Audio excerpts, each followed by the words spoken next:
Jeshi la nchini Kuwait limesema Jumamosi kuwa vikosi vyake vya ulinzi wa anga kwa sasa vinakabiliwa na vitisho vya makombora na ndege zisizo na rubani drones zilizorushwa na Iran. Katika taarifa iliyochapishwa kupitia mtandao wa X, makao makuu ya jeshi la Kuwait yalisema makao makuu ya vikosi vya ulinzi vya Kuwait yanathibitisha kwa milipuko yoyote inayoweza kusikika ni matokeo ya mifumo ya ulinzi wa anga kuzuia na kuharibu malengo ya adui angani.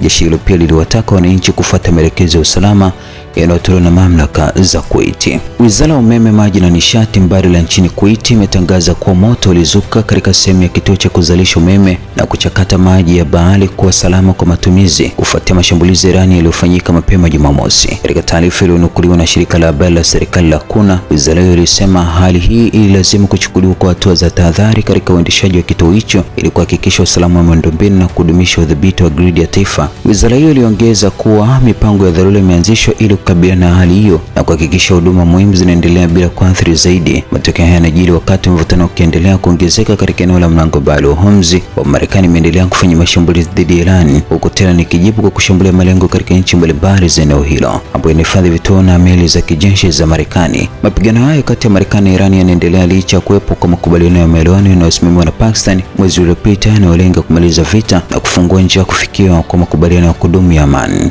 Jeshi la Jordan limetangaza kudungua makombora 10 ya Iran yaliyokuwa yakielekezwa nchini humo. Jeshi la Jordan limetangaza Jumamosi kuwa vikosi vyake vya ulinzi wa anga vilifanikiwa kudungua makombora 10 ya Iran yaliyokuwa yakielekezwa katika ufalme huo mapema alfajiri.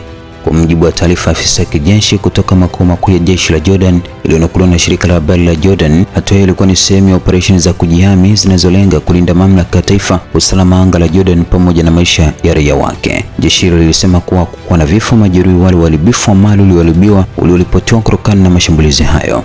Aidha, ilieleza kuwa vikosi vya Law Engineering Corps vilituma kukusanya mabaki ya makombora yaliyoanguka katika maeneo mbalimbali nchini humo na kuyafanya maeneo hayo kuwa salama kwa kuzingatia taratibu za kiufundi na kiusalama. Mapema Ijumaa, Iran ilitangaza kuwa ililenga mali za kijeshi za Marekani zilizopo nchini Kuwait, Oman, Syria, Jordan pamoja na Bahrain katika wimbi la mashambulizi ya kulipiza kisasi. Tehran ilidai kuwa mashambulizi hayo yalisababisha uharibifu wa vituo vya kijeshi vya anga, mifumo ya rada, magari ya silaha na ndege za kijeshi.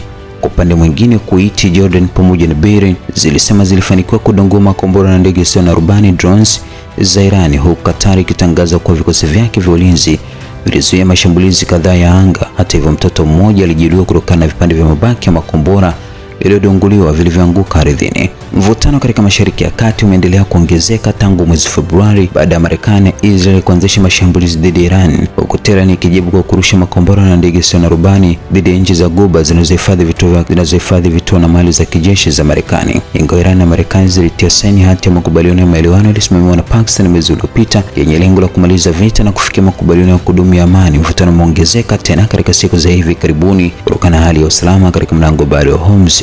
Pande hizo mbili zimeendelea kushambuliana.